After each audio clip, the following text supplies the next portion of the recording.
امام علی علیہ السلام اللہ کے بندوں کو درس اخلاق دے ہی رہے تھے، اتنے میں آپ فرمانے لگے کہ اے لوگو، افضل ترین فرشتوں کو اللہ ایک رات زمین پہ بھیجتا ہے اور وہ ہر گھر گھر جا کر انسان کو انعام دینا چاہتے ہیں۔ تو کسی نے پوچھا، یا علی، وہ عظیم رات کون سی ہے؟ امام علی علیہ السلام نے فرمایا، وہ رات شب برات کی رات ہے۔ اے لوگو، اس رات بیدار رہنا اور اللہ کو یاد کرنا، اللہ کی عبادت کرنا اور اللہ سے دعا مانگنا تقدیر کو بدل دیتا ہے، کیونکہ اس رات اللہ کا حکم حضرت عزرائیل و میکائیل کے لیے ہوتا ہے کہ وہ پوری رات زمین پہ رہیں اور ہر گھر جا کے ہر اس انسان پہ اللہ کی رحمت کو برسائیں جو بیدار ہو کے اللہ کی عبادت کرتا ہے۔ اللہ کا حضرت میکائیل کے لیے حکم ہوتا ہے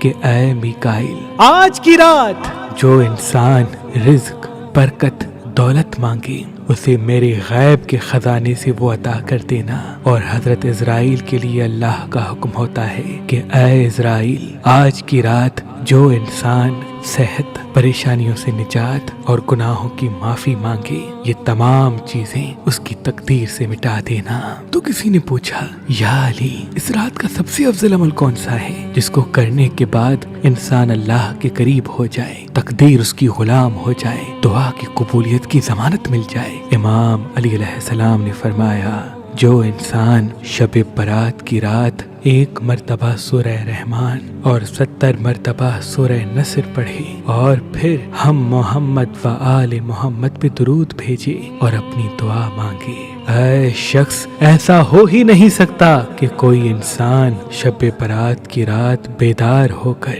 یہ عمل کر کے اپنی دعا مانگے اور اللہ کے غیب کے خزانے اس کی طرف نہ کھلیں، کیونکہ یہ رات انسانوں کے لیے اللہ کی طرف سے ایک عظیم تحفہ ہے۔